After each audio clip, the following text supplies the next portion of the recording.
तो सेमीकंडक्टर में जो मेटल्स थे उनका रेजिस्टेंस टेम्परेचर के साथ बढ़ता है, जो सेमीकंडक्टर्स हैं उनका रेजिस्टेंस टेम्परेचर के साथ घटता है। एक मिनिमम रेजिस्टेंस है मेटल का जो 0 डिग्री सेल्सियस पर आपको मिलेगा, इज द R0। जैसे जैसे टेम्परेचर बढ़ेगा इस रूल के अकॉर्डिंगली रेजिस्टेंस बढ़ता चला जाएगा। यहाँ इनिशियल लो टेम्परेचर पर है तो रेजिस्टेंस इज इनफाइनाइट, और बहुत हाई टेम्परेचर पर है तो रेजिस्टेंस इज लो। तो इस तरीके से सेमीकंडक्टर के पास एक प्रॉपर्टी है, और वो प्रॉपर्टी ये है कि अगर हम हाई टेम्परेचर पर सेमीकंडक्टर को मेंटेन करें तो इसका रेजिस्टेंस लो हो जाएगा, जबकि हाई टेम्परेचर पर मेटल्स जाएंगे तो रेजिस्टेंस हाई हो जाएगा। अकॉर्डिंगली हम सेमीकंडक्टर को कंडक्टर में बदलने की कोशिश करते हैं। मेटल्स का हम एम्पलीफायर नहीं बना सकते। एम्पलीफायर वो डिवाइस है जो लो करंट और वोल्टेज को high value of the current end voltage में कन्वर्ट कर देते हैं। तो यहाँ हम देखेंगे एम्पलीफिकेशन जो होगा वो जिन डिवाइसेस के थ्रू होगा, all they are designed in semiconductor. इससे पहले कि हम सेमीकंडक्टर में आगे बढ़े, हम लोगों को देखना होता है energy level diagram and energy band description diagram. तो चलिए देखते हैं what is the energy level diagram and what is the energy band description diagram. कोई भी मटेरियल आप लीजिए तो उसमें आप देखेंगे कि डिफरेंट ऑर्बिट्स में आप इलेक्ट्रॉन का डिस्ट्रीब्यूशन कर देंगे। जब आप इलेक्ट्रॉन का डिस्ट्रीब्यूशन करते हैं इन द डिफरेंट ऑर्बिट, तो सबसे आउटर ऑर्बिट को जो इलेक्ट्रॉन मिलते हैं, द वैलेंस इलेक्ट्रॉन, उनको आप यूज करते हैं as the electron for the current conduction. तो अगर वैलेंस शेल के इलेक्ट्रॉन लूजली बाउंड होंगे इन द एटम तो उनको यूटिलाइज कर पाएंगे आप एज द फ्री इलेक्ट्रॉन, और उनसे आपको करंट मिलेगी।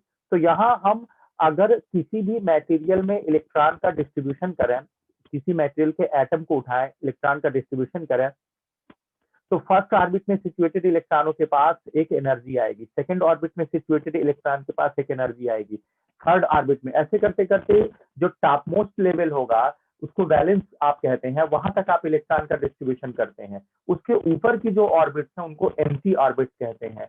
एम्प्टी ऑर्बिट्स का मतलब आपने एनर्जी कंसिडरेशन के अकॉर्डिंगली उनमें इलेक्ट्रॉन की फिलिंग नहीं की है, it is the ground state. लेकिन अगर किसी तरह से एटम की एनर्जी बढ़ी तो उनके जो वैलेंस ऑर्बिटिंग इलेक्ट्रॉन है, वैलेंस ऑर्बिटिंग इलेक्ट्रॉन का ऑक्टेट पूरा नहीं होता है जनरली, ठीक है, अगर ऑक्टेट पूरा होता तो फिर इनर्ट कोर हो जाता। तो ऑक्टेट जिस ऑर्बिट का पूरा नहीं है, the valence orbit, valence orbit के इलेक्ट्रॉन किसी भी अपर एम्प्टी ऑर्बिट में ट्रांजिट हो जाते हैं। अब इन इलेक्ट्रॉन्स को हम फॉर करंट कंडक्शन यूज कर सकते हैं। तो जब हम इलेक्ट्रॉन की फिलिंग करते हैं तो जो टॉप मोस्ट अनफिल्ड सेल आती है उसको वैलेंस सेल कहते हैं। वैलेंस सेल में जो इलेक्ट्रॉनों के पास रेंज ऑफ एनर्जी होती है उसको हम वैलेंस बैंड कहते हैं। बैंड का मतलब होता है रेंज ऑफ एनर्जी, और वैलेंस का मतलब होता है उन इलेक्ट्रॉनों की जो आउटर ऑर्बिट में है।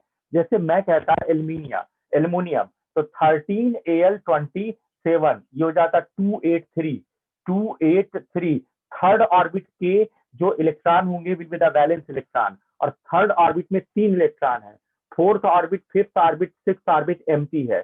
फर्स्ट ऑर्बिट में इलेक्ट्रॉनों के पास जो एनर्जी है that is first energy band, second shell में जो है सेकेंड एनर्जी, थर्ड सेल में वैलेंस सेल हो गया तो वैलेंस बैंड, और ऊपर एम्प्टी ऑर्बिट में मेंटेन होने के लिए जो एनर्जी चाहिए उसको बोलते हैं कंडक्शन बैंड।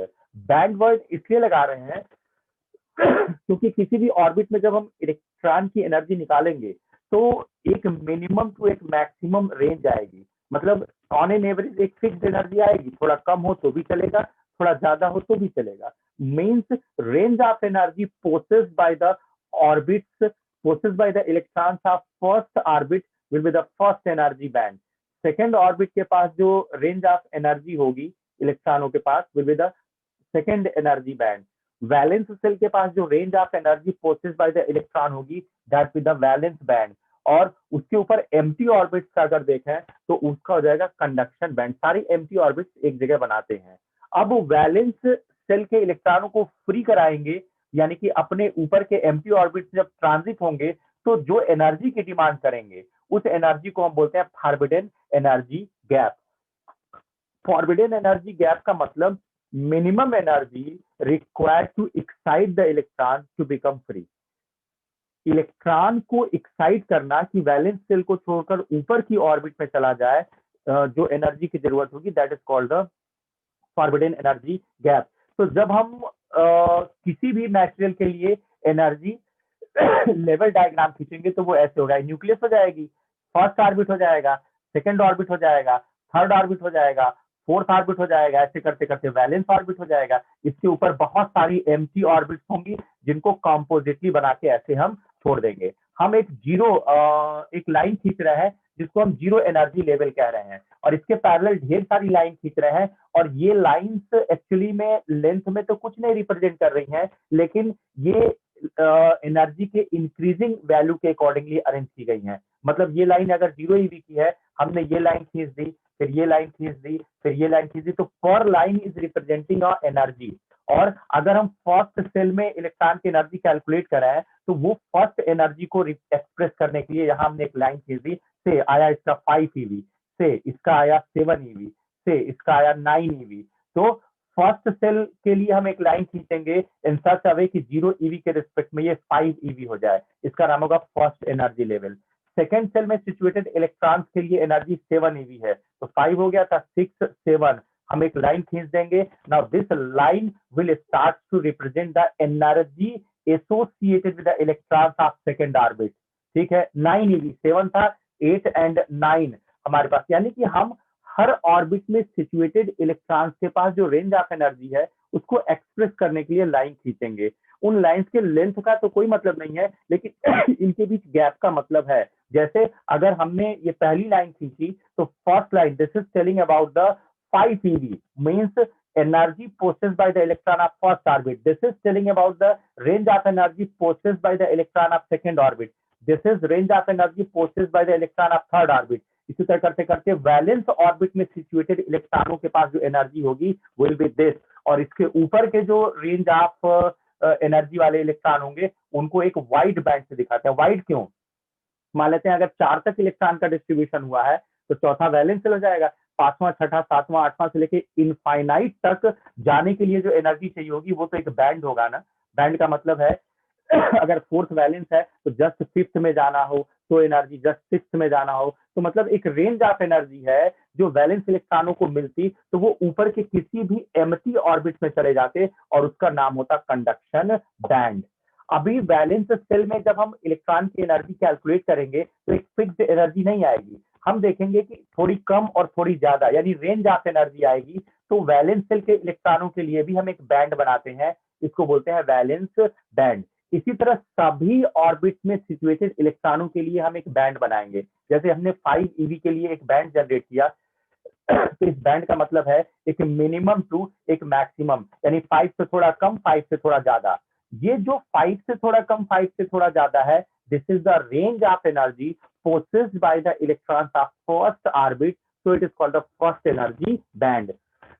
7 eV की बात करें तो थोड़ी कम और थोड़ी ज्यादा, ये range of energy possessed by the electron of second orbit होगा, इसका नाम होगा सेकंड एनर्जी बैंड। ऐसे हर ऑर्बिट में सिचुएटेड इलेक्ट्रॉन के पास एक रेंज ऑफ एनर्जी है, उन रेंज ऑफ एनर्जी के लिए हम एक बैंड बनाते हैं और इनको अरेंज कर देते हैं in order of increasing energy. अब अगर हम इसको मेटल्स के लिए, नॉन मेटल्स के लिए या इंसुलेटर के लिए या सेमीकंडक्टर के लिए खींचें तो हमें देखना होता है कि उनका जो कंडक्शन कैपेबिलिटी है, उनका जो करंट कंडक्शन प्रॉपर्टी है वो उनकी वीबी और सीबी पर डिपेंडेंट होता है। जैसे अगर हम एल्युमिनियम की बात करें तो 13Al27 ये एल्युमिनियम था और 2A3 ये इलेक्ट्रॉन का डिस्ट्रीब्यूशन था।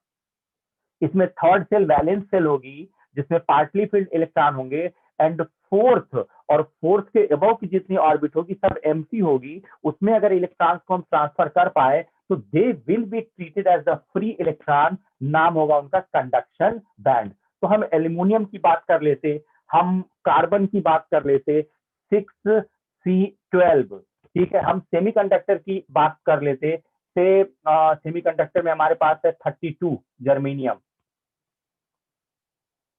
ठीक है, एसआई भी हमारे पास है, सिलिकॉन है, जर्मेनियम है, गैलियम है, आर्सेनाइड है, ये सब है। तो यहाँ इसमें 6 है तो कितना हो जाएगा 2,4, सेकेंड ऑर्बिट जो होगा वैलेंस सेल हो जाएगा। इसमें देखेंगे तो 2 है, 8 है, 18 है एंड 4 है। 1 2 3, fourth orbit will be the valence, और fifth sixth seventh eighth to infinitive तक अगर जाए तो वो सारी की सारी हो जाएंगी कंडक्शन। अगर हम फर्स्ट सेल में, ये हमने जीरो एनर्जी लेवल को एक्सप्रेस करने वाली लाइन खींच ली, अब फर्स्ट सेल में इलेक्ट्रॉनों की सर्वाइवल एनर्जी जब निकालेंगे तो एक मिनिमम टू एक मैक्सिमम रेंज के बीच आएगी, तो एक बैंड जनरेट कर रहे हैं, इसका नाम होगा फर्स्ट एनर्जी बैंड। और इसमें पूरी तरह से इलेक्ट्रॉन फील्ड है, तो इसको पूरी तरह से हम शेडेड कर देते हैं। इससे पता चलता है कि ये इलेक्ट्रॉन ना तो केमिकली एक्टिव है ना फिजिकली एक्टिव है, कंप्लीटली बाउंड है, ऑक्टेट पूरा कर रहे हैं। ये हो जाएगा फर्स्ट एनर्जी बैंड। अगर एक मीन लाइन खींच लें तो हो जाएगा फर्स्ट एनर्जी लेवल। अगर हम सेकेंड ऑर्बिट में सिचुएटेड इलेक्ट्रॉनों की एनर्जी ढूंढने जाए तो देखेंगे एक मिनिमम एनर्जी आ रही है, एक मैक्सिमम एनर्जी आ रही है। अकॉर्डिंगली एक बैंड जनरेट होगा, इसका नाम होगा सेकेंड एनर्जी बैंड। अगर मीन लाइन खींच ले तो ये हो जाएगा second energy level. Completely filled है, ऑक्टेट पूरा है, तो ये किसी भी तरीके से केमिकल या फिजिकल एक्टिविटी में पार्टिसिपेट नहीं करेंगे ना, ये हो जाएगा second energy band.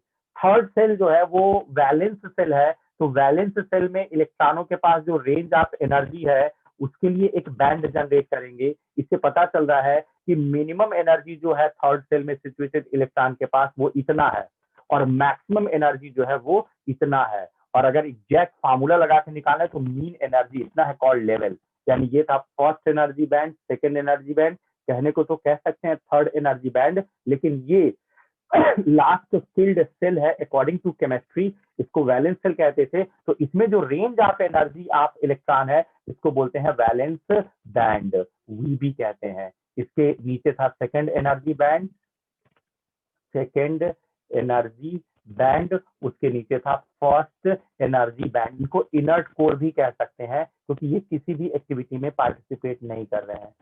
First energy band.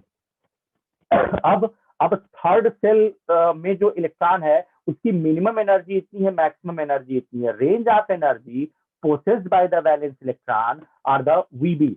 अब इसमें तो पार्टली फील्ड है ना, इसमें तो 18 चाहिए था बट 3 है, इसका मतलब इसको हम पार्टली शेडेड करेंगे।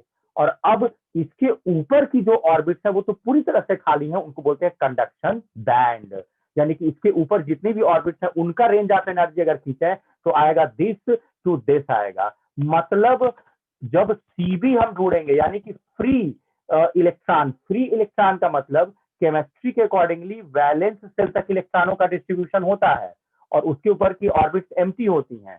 जब हम मेटल्स में वैलेंस सेल के ऊपर के ऑर्बिट्स में इलेक्ट्रॉनों की एनर्जी ढूंढने जाएंगे तो देखेंगे कि उनकी एनर्जी वहां से स्टार्ट है जितना कि वैलेंस सेल में सिचुएटेड इलेक्ट्रॉन्स की है। मींस ये इतना सीबी है, देखिए, यानी वीबी में मान लेते हैं 25 सीवी टू 30 सीवी के बीच आ रहा है वीबी का, 25 सीवी टू 30 सीवी।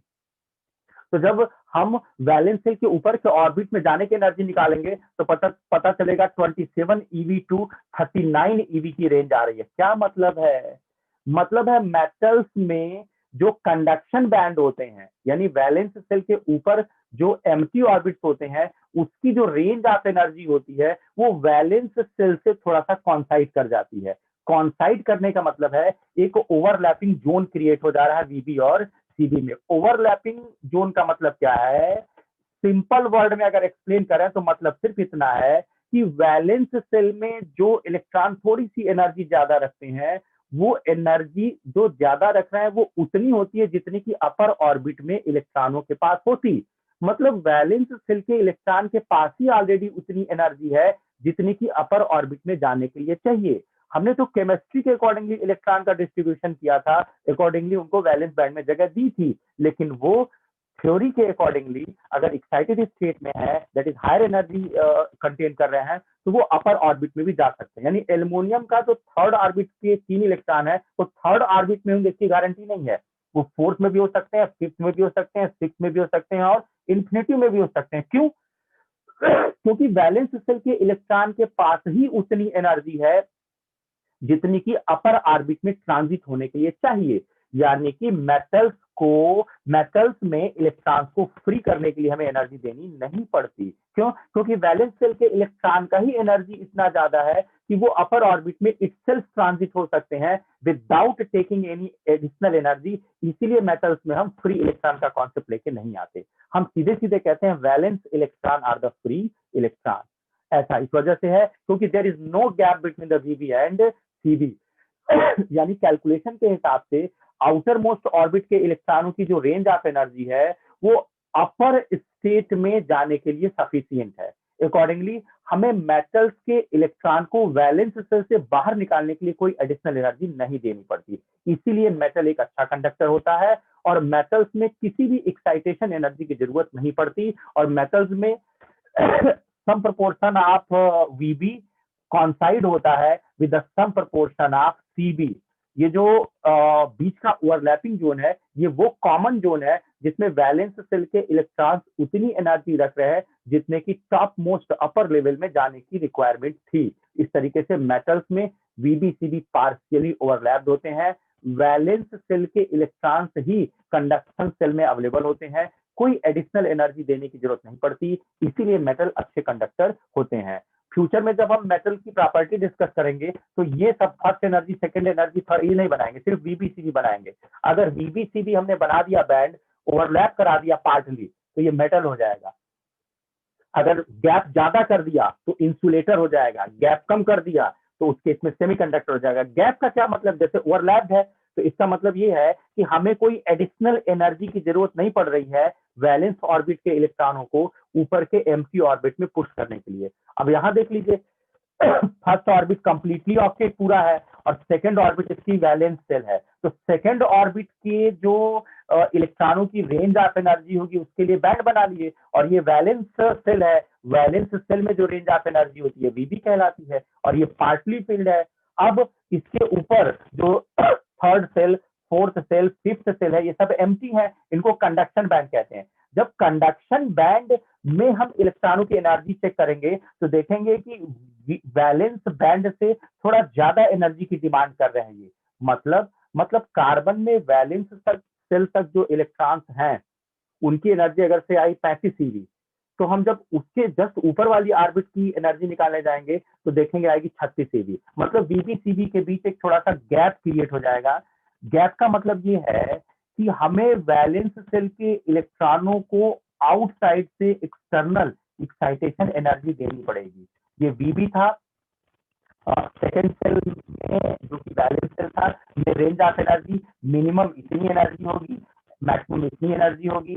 उसके ऊपर एम्प्टी ऑर्बिट में जाने के लिए मिनिमम एनर्जी इतनी चाहिए होगी और मैक्सिमम एनर्जी इतनी चाहिए होगी। तो यहाँ एक गैप क्रिएट हो गया between the VB and CB. इसमें ये इंसुलेटर की बात कर रहे हैं, ठीक है, कार्बन, वुड, प्लास्टिक, बैकेलाइट या जो कंडक्ट नहीं करते हैं, ठीक है, ये सीबी था। तो यहाँ वैलेंस सेल में पार्टली फिल्ड है इलेक्ट्रॉन, 4 इलेक्ट्रॉन है तो हमने पार्टली फिल कर दिया, और ऊपर कंडक्शन में यानी जो एम्प्टी ऑर्बिट है उसमें कोई इलेक्ट्रॉन नहीं है, एम्प्टी छोड़ दिया। इस कंडक्शन बैंड को एम्प्टी छोड़ देने का मतलब है कि यहाँ हमारे पास कोई फ्री चार्ज कैरियर नहीं है for the current conduction. Accordingly this is not a conductor, this is not a conductor. और ये वैलेंस बैंड से कंडक्शन बैंड में जाने के लिए जो मिनिमम एनर्जी चाहिए, this minimum energy is called the forbidden energy gap. ये वो एनर्जी है जो इलेक्ट्रॉनों को फ्री करने के लिए चाहिए। इलेक्ट्रॉनों को फ्री करने का मतलब वैलेंस सेल तक जो ऑर्बिट है उसके ऊपर की किसी भी ऑर्बिट में अगर इलेक्ट्रॉनों को ट्रांजिट कर देते आप तो वो मटेरियल एक कंडक्टर बन जाता। और यहाँ वो जो एनर्जी की डिमांड कर रहा है that is the forbidden energy gap. तो वीबीसीबी के बीच एक गैप क्रिएट हो गया।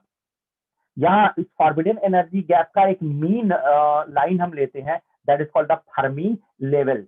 टॉप मोस्ट फील्ड जो स्टेट है हमारे पास, टॉप मोस्ट फील्ड का मतलब हमारे पास जो वैलेंस सेल है इसमें जो हाईएस्ट एनर्जी आएगी इलेक्ट्रॉन की, that will be the Fermi energy level. कभी भी वैलेंस सेल का कोई भी इलेक्ट्रॉन खुद से एक्साइट होकर कंडक्शन बैंड में नहीं जा सकता। जैसे कार्बन की सेकेंड ऑर्बिट वैलेंस ऑर्बिट है, अगर मैं कहूं थर्ड ऑर्बिट में इलेक्ट्रॉन को जाना है तो थर्ड ऑर्बिट में जाने का मतलब वीबी से सीबी में जाना है, उसे एक डेफिनिट अमाउंट के एनर्जी की जरूरत पड़ेगी जो हमें बाहर से सप्लाई करनी पड़ेगी। तो जब हम इसको एज अ इंसुलेटर खींचते हैं ये, तो देखते हैं कि वीबी और सीबी के बीच गैप थोड़ा ज्यादा आता है। ज्यादा का मतलब सीबी और वीबी के बीच गैप ज्यादा आने का मतलब ये है कि जैसे वीबी में हाईएस्ट एनर्जी निकाले मान लेते हैं आया 15 ईवी, और जस्ट हमें इसके ऊपर की एम्प्टी ऑर्बिट तक पहुंचाने के लिए एनर्जी कैलकुलेट किया तो 25 ईवी आया, बीच का गैप कितना आया, 10 ईवी आया।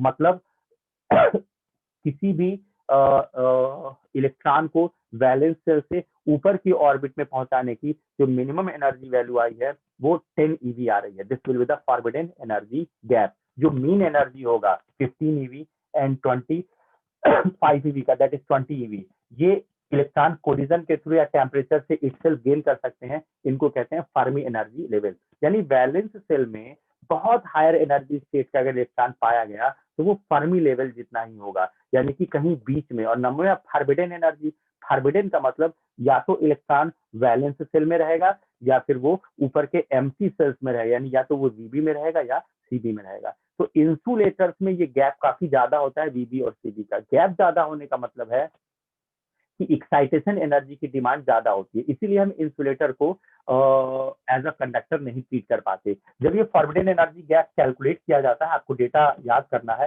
तो ये आता है 7 ईवी टू 15 ईवी। ये इतना ज्यादा है कि अगर हम इसको एक्साइट करने की कोशिश करें या बाहर से इतनी एनर्जी देने की कोशिश करें तो ये बर्न कर जाता है। यानी इससे पहले कि वैलेंस शेल के इलेक्ट्रॉन ऊपर एम्प्टी ऑर्बिट में ट्रांजिट होकर कंडक्शन बैंड के मेंबर बने, उससे पहले इसका बर्निंग टेम्परेचर आ जाता है और ये डैमेज हो जाता है। तो इंसुलेटर में वीबी सीबी के बीच सफिशिएंट गैप होता है, फॉरबिडन एनर्जी गैप की वैल्यू ज्यादा होती है, जबकि मेटल में ओवरलैप्ड जोन था। वैलेंस शेल के इलेक्ट्रॉनों के पास ऑलरेडी इतनी एनर्जी थी कि वो ऊपर के किसी भी ऑर्बिट में इजीली ट्रांजिट हो सकते थे, उन्हें एडिशनली एक्साइटेशन एनर्जी की जरूरत नहीं थी।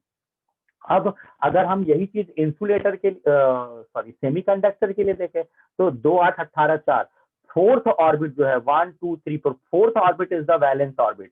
तो वैलेंस ऑर्बिट में सिचुएटेड इलेक्ट्रॉनों के पास जो रेंज ऑफ एनर्जी है that is the valence band. ये हो गया range of energy valence shell की। 4 इलेक्ट्रॉन है यानी पार्टली फिल्ड हुआ, तो हमने इसको पार्टली इस तरीके से सेडेट कर लिया। ठीक है, ये हो गया वीबी। और जब इसके ऊपर के एम्प्टी ऑर्बिट में जाने के लिए हम रेंज ऑफ एनर्जी जोड़ेंगे, देखेंगे मिनिमम एनर्जी इतनी आएगी, मैक्सिमम एनर्जी इतनी आएगी। मैक्सिमम क्यों? मैक्सिमम इसलिए कि आयनाइज नहीं करना है, हमें सिर्फ एक्साइट करना है। मतलब अगर fourth orbit is the valence orbit, तो fifth six seventh eighth infinitive से कम, क्योंकि बाहर ना निकल जाए इलेक्ट्रॉन, हमें सिर्फ उसको वैलेंस ऑर्बिट से हटा के किसी अपर ऑर्बिट में पुश कर देना है, न्यूक्लियस की पकड़ से दूर हो जाए और हम उसको इलेक्ट्रिक फील्ड लगा के ड्रिफ्ट करें, बदले में हमें करंट मिले। अब यहाँ अगर fourth orbit was the valence orbit, तो उसके पास रेंज ऑफ एनर्जी आई दिस टू दिस, इतनी एनर्जी होगी, तो वो फोर्थ ऑर्बिट का मेंबर होगा। और अब फिफ्थ सिक्स सेवंथ यानी कि कंडक्शन बैंड में अगर जाना चाहता है तो मिनिमम एनर्जी वैल्यू दिस आ रही है, मैक्सिमम एनर्जी वैल्यू दिस आ रही है, ये हो जाएगा कंडक्शन बैंड का मेंबर हुआ। और यहाँ ऊपर की ऑर्बिट खाली है, इसीलिए एम्प्टी यहाँ वर्ड लिख रहे हैं, मतलब this is not a conductor, this is the forbidden energy gap. और मीन जो लेंगे फॉरबिडन का, हाफ ऑफ द फॉरबिडन, ये तो this is called Fermi energy level. Valence shell में जो सबसे हाईएस्ट एनर्जी स्टेट वाले इलेक्ट्रॉन आएंगे उनकी एनर्जी एप्सिलॉन फर्मी तक जा सकती है। ठीक है, जबकि टोटल एनर्जी की डिमांड जो है वो एप्सिलॉन जी की है टू बिकम फ्री। इससे क्या कंक्लूजन निकल रहा है? कंक्लूजन ये निकल रहा है कि जब हम मेटल्स के लिए एनर्जी बैंड डायग्राम खींचेंगे तो वीबी और सीबी का कुछ प्रोपोर्शन ओवरलैप आएगा। ये सीबी हो गया और ये वीबी हो गया, इस तरीके से बनाएंगे। This is valence band and this is conduction band. ये ओवरलैप जोन ये बता रहा है कि वैलेंस सेल के इलेक्ट्रॉनों के पास ही इतनी एनर्जी है कि वो ऊपर के ऑर्बिट में इजीली इटसेल्फ ट्रांजिट हो सके। अकॉर्डिंगली हमें मेटल्स में कोई एडिशनल एनर्जी देने की जरूरत नहीं पड़ती है to make the electron free. इसीलिए मेटल्स जो होते हैं वो अच्छे कंडक्टर होते हैं। वैलेंस बैंड कंप्लीटली फिल्ड है और वैलेंस बैंड पार्टली फिल्ड है, और वैलेंस बैंड के जो इलेक्ट्रॉन्स हैं यही इलेक्ट्रॉन्स कंडक्शन बैंड में भी आपको मिल जाएंगे फॉर द करेंट कंडक्शन। ये मेटल का हो गया, कोई फॉरबिडन एनर्जी गैप नहीं, कोई फर्मी एनर्जी लेवल नहीं। जब यही चीज इंसुलेटर के लिए खींचेंगे तो वीबी और सीबी के बीच गैप काफी ज्यादा आएगा। गैप ज्यादा आने का मतलब है इनकी एक्साइटेशन एनर्जी काफी ज्यादा है, फॉरबिडन एनर्जी गैप की वैल्यू काफी हाई है, वैलेंस बैंड पार्टली फिल्ड है, कंप्लीटली जो कंडक्शन बैंड है वो कंप्लीटली एम्प्टी है, अकॉर्डिंगली ये करंट कंडक्शन नहीं कर रहा है। अगर हम वैलेंस शेल के इलेक्ट्रॉनों को एक्साइट करना चाहते हैं टू बिकम फ्री, तो हमें ह्यूज अमाउंट ऑफ एनर्जी बाहर से देनी पड़ेगी, विच इज नेवर पॉसिबल। तो ये हो गया इंसुलेटर। सेमीकंडक्टर की बात करेंगे तो गैप तो आएगा नो डाउट, और वीबी पार्टली फिल्ड है, कंडक्शन बैंड कंप्लीटली एम्प्टी है, लेकिन ये गैप इतना कम आता है कि हम बहुत इजीली वैलेंस शेल के इलेक्ट्रॉन को कंडक्शन बैंड का मेंबर बना सकते हैं। तो इनका फॉरबिडन एनर्जी गैप कम हो गया। मीन एनर्जी अगर निकालेंगे दैट इज फर्मी एनर्जी, तो वो यहाँ आएगा। कंडक्शन बैंड इनका भी एम्प्टी है आइडियली। तो जो सेमीकंडक्टर है वो इंसुलेटर की तरह ट्रीट होते हैं। देखिए एम्प्टी एम्प्टी, यानी सेमीकंडक्टर एट लो टेम्परेचर पर कंडक्शन बैंड एम्प्टी रखते हैं, अकॉर्डिंगली अच्छे कंडक्टर नहीं है। लेकिन अगर हमने टेम्परेचर बढ़ाया, और टेम्परेचर बढ़ाने से जो शेयर्ड इलेक्ट्रॉन है, अभी हम लोग सेमीकंडक्टर का स्ट्रक्चर देखेंगे तो देखेंगे कि सेमीकंडक्टर टेट्रावैलेंट होते हैं, और सेमीकंडक्टर अगर टेट्रावैलेंट है तो एक खास बात है, उनके जो आउटर मोस्ट ऑर्बिट के 4 इलेक्ट्रॉन है, देखिए 4 इलेक्ट्रॉन है, तो ये 4 इलेक्ट्रॉन आपको फ्री नहीं मिलेंगे, ये कोवैलेंट बॉन्ड में इंगेज मिलेंगे, और कोवैलेंट बॉन्ड में इंगेज होने की वजह से वो फ्री नहीं है, इसलिए करंट कंडक्शन में पार्टिसिपेट नहीं कर रहे हैं। तो अब आ जाइए सेमीकंडक्टर। सेमीकंडक्टर 2 बार पढ़ना होता है, सेमीकंडक्टर इन प्योरेस्ट फॉर्म, सेमीकंडक्टर इन इम्प्योरेस्ट फॉर्म। तो सेमीकंडक्टर जब प्योर फॉर्म में होता है तो इसको हम इंट्रिंसिक सेमीकंडक्टर कहते हैं, और जब सेमीकंडक्टर इम्प्योर फॉर्म में होगा तो उसको हम एक्सट्रिंसिक सेमीकंडक्टर कहेंगे। तो इंट्रिंसिक एंड एक्सट्रिंसिक, तो पहले देख लीजिए इंट्रिंसिक सेमीकंडक्टर। एक्चुअली में जितना एम्प्योर होगा उसमें इलेक्ट्रॉन के फ्री होने का चांस उतना ज्यादा होगा, तो उसकी कंडक्टिविटी बढ़ जाएगी। और जितना प्योर सेमीकंडक्टर होगा, सारे के सारे एटम जो होंगे वो कोवैलेंट बॉन्ड में इंगेज होंगे, तो कोई भी इलेक्ट्रॉन फ्री नहीं होगा, इलेक्ट्रॉन के न फ्री होने की वजह से करंट कंडक्शन नहीं हो पाएगा। तो यहाँ अगर हम इंट्रिंसिक सेमीकंडक्टर की बात करें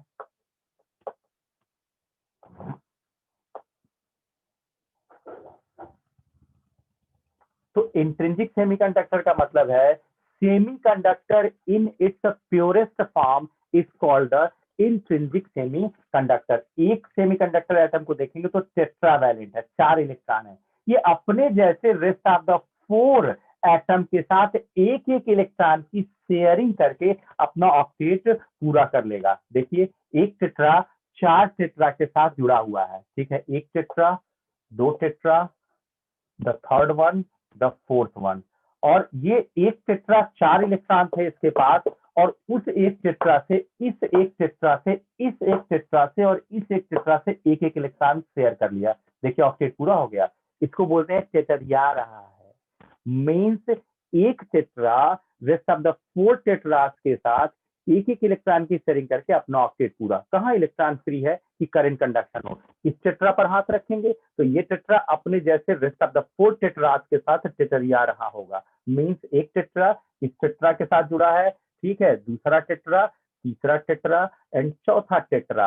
एक टेट्रा अपने जैसे रेस्ट ऑफ द 4 टेट्रास के साथ एक एक इलेक्ट्रॉन की शेयरिंग करके टेट्रा रहा है। मीन्स इसका भी ऑक्टेट पूरा हो गया। किसी भी टेट्रा पर हाथ रखेंगे तो उस टेट्रा का ऑक्टेट पूरा है, अकॉर्डिंगली कोई करंट कंडक्शन का चांस नहीं है। अब इसी का एनर्जी बैंड अभी हमने बनाया था कि एक टेट्रा की बात करें तो वैलेंस सेल का मेंबर है, तो वैलेंस सेल में उसके पास जो रेंज ऑफ एनर्जी है दैट इज द वीबी, और ये 4 इलेक्ट्रॉन रख रहा है, चारों कोवेलेंट बॉन्ड में इंगेज है दिस, और इसके पास बाहर कहीं देखें तो कोई इलेक्ट्रॉन फ्री नहीं है, यानी कि कंडक्शन बैंड अगर हम बनाएं तो conduction band is completely empty, कुछ नहीं है। This this is the Fermi energy level, and this is the forbidden energy gas. ये हो जाएगा energy level diagram of intrinsic semi conductor at low temperature. हमने टेम्परेचर बढ़ा दिया, टेम्परेचर बढ़ाया, ये एक इलेक्ट्रॉन बाहर आ गया, एक इलेक्ट्रॉन बाहर आया तो जो मिसिंग इलेक्ट्रॉन है, क्योंकि ऑब्जेक्ट तो डिस्टर्ब हो गया ना, इसको कहते हैं होल, और इसकी टेंडेंसी होती है तो टेक द इलेक्ट्रॉन और इसको as a positive charge treat करते हैं। यानी टेम्परेचर बढ़ाते ही कोवेलेंट बॉन्ड से इलेक्ट्रॉन की मिसिंग शुरू हो जाएगी। अगर एक इलेक्ट्रॉन मिस हुआ तो एक इलेक्ट्रॉन फ्री हो गया, उसको हम कंडक्शन बैंड का मेंबर दिखाएंगे, और एक एम्प्टी स्पेस जनरेट हो गया जो वैलेंस बैंड का स्पेस दिखाएंगे। दोनों मिलकर करंट कंडक्शन करेंगे। तो जब हाई टेम्परेचर पर इंट्रिंसिक को ले जाएंगे तो अगर एक इलेक्ट्रॉन मिसिंग हुआ तो वो इलेक्ट्रॉन कंडक्शन का मेंबर होगा, नाउ बिकम कंडक्टर, बन गया कंडक्टर। और एम्प्टी स्पेस, इससे पता चलेगा ऑक्टेट डिस्टर्ब है, तो एक एम्प्टी स्पेस को यहाँ वैलेंस बैंड में जगह देंगे, इसका नाम रखेंगे होल। होल का मतलब होता है मिसिंग इलेक्ट्रॉन।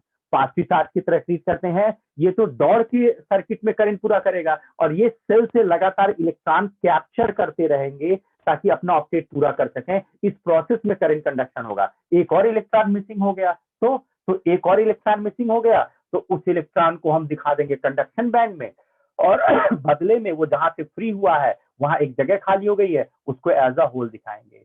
यहाँ इंट्रिंसिक में जितने होल्स क्रिएट होते हैं उतने ही इलेक्ट्रॉन क्रिएट होते हैं। यानी carrier concentration of free electron is equal to carrier concentration of free holes, यानी number of free electron per unit volume is equal to number of free holes per unit volume होगा। अगर total इसमें हम जो career create कर सकते हैं, total जितने हम चार्ज इसमें जनरेट कर सकते हैं फॉर करंट कंडक्शन, उसको इंट्रिंसिक कैरियर कंसंट्रेशन एनआई कहते हैं। मतलब ऐसा नहीं कि हम सारे के सारे इलेक्ट्रॉनों को निकाल डालेंगे, ये तो बिल्कुल वैसे है जैसे आप दीवार में से ईंटें निकाल रहे हैं, तो कुछ निकाल लीजिए ईंटें, दीवार डिस्टर्ब नहीं होगी, लेकिन सारी ईंटियां निकाल के दूसरी दीवार बनाने जाएंगे तो पहली वाली गिर जाएगी। तो उसी तरीके से है, हम इन इलेक्ट्रॉनों में सभी को डिसलोकेट नहीं कर सकते, डिफेक्टेड क्रिस्टल हो जाएगा। लेकिन कुछ इलेक्ट्रॉन को हम मिसप्लेस कर सकते हैं, तो जितने इलेक्ट्रॉन मिसप्लेस करेंगे उनको कंडक्शन बैंड में दिखा देंगे, अब बदले में जितने एम्प्टी स्पेस क्रिएट होंगे उनको होल दिखा देंगे। इनकी संख्या एन है, इनकी संख्या एनएच है, टोटल संख्या अगर एनआई होती इसमें तो रूल होता है इंट्रिंसिक का, NI square is equal to NE into NH. Free electron per unit volume, free holes per unit volume, total charge carrier, intrinsic charge carrier जो क्रिएट हो सकते हैं इन अ सेमी कंडक्टर। तो ऐसे बॉन्ड तोड़ तोड़ के कितने इलेक्ट्रॉन फ्री कर लेंगे? बहुत ज्यादा नहीं, क्योंकि हमें 1 2 4 5 नहीं चाहिए, हमें मिलियन जिलियन इलेक्ट्रॉन चाहिए, and which is never possible by breaking the bond. Conductor तो बन गया, नो डाउट।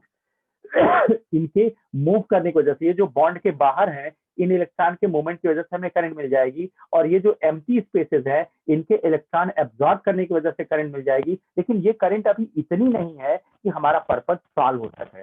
अब सफिशिएंट करंट पाने के लिए हम इम्प्योरिटी ऐड करते हैं इंट्रिंसिक में। इम्प्योरिटी ऐड करने को डोपिंग कहते हैं। देखते हैं एथलीट्स वगैरह जो होते हैं वो मेडिसिन खा के अपनी ताकत को बढ़ा लेते हैं। जब वो अपनी ताकत को बढ़ाते हैं तो थोड़ी देर के लिए उनका जो परफॉर्मेंस है वो अच्छा हो जाता है, तो उनका डूप टेस्ट होता है। तो यहाँ हम सेमीकंडक्टर में इंप्योरिटी ऐड करने जा रहे हैं, क्योंकि इंप्योरिटी ऐड करेंगे तो देखेंगे इसकी कंडक्टिविटी बढ़ जाएगी, और कंडक्टिविटी बढ़ने से एक अच्छा कंडक्टर बनेगा। तो इंट्रिंसिक सेमीकंडक्टर में जब हम इंप्योरिटी ऐड करते हैं तो उसको एक्सट्रिंसिक कहते हैं। जैसे इसी पर अगर हम बना देते तो आप अच्छे से देख सकते रफली। एक्सट्रिंसिक का मतलब हो गया इंप्योरिटी ऐड करके इसकी कंडक्टिविटी को बढ़ाना। कैसे? Extrinsic semiconductor.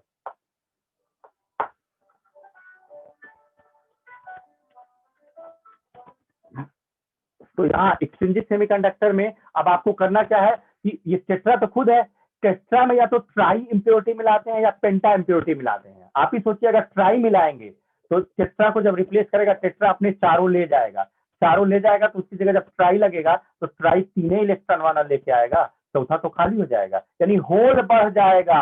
और इस होल के इलेक्ट्रॉन ले पाने की टेंडेंसी सर्किट में करंट पूरा कराएगी, हम लोग देखेंगे ठीक से। यानी जब हम टेट्रा में ट्राई वैलेंट इंप्योरिटी मिलाएंगे तो ट्राई वैलेंट जब टेट्रा को रिप्लेस करेगा तो टेट्रा 4 ले गया, ट्राई 3 लेके आया तो 1 2 3 एक एम्प्टी स्पेस हो गया, तो होल्स बढ़ जाएंगे in the valence band. In holes में करंट एब्जॉर्प्शन कैपेसिटी है जिसकी वजह से करंट कंडक्शन होगा, इसको हम पी टाइप बोलेंगे, P type semi conductor.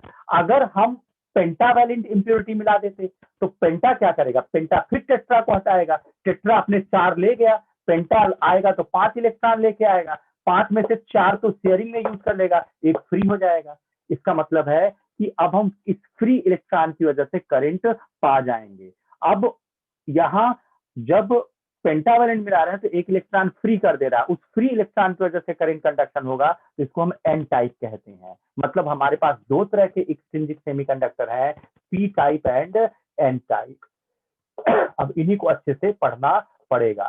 P type में क्या है, टेट्रा में ट्राईवैलेंट इंप्योरिटी ऐड कर रहे हैं, टेट्रा में ट्राईवैलेंट इंप्योरिटी ऐड कर रहे हैं, और यहाँ टेट्रा में पेंटावैलेंट इंप्योरिटी ऐड कर रहे हैं, टेट्रा में पेंटावैलेंट। अब इनको हम लोग ठीक से देखेंगे नेक्स्ट लेक्चर में। लेते हैं break. Have a great day. Thank you, sir. Hi, Gagan.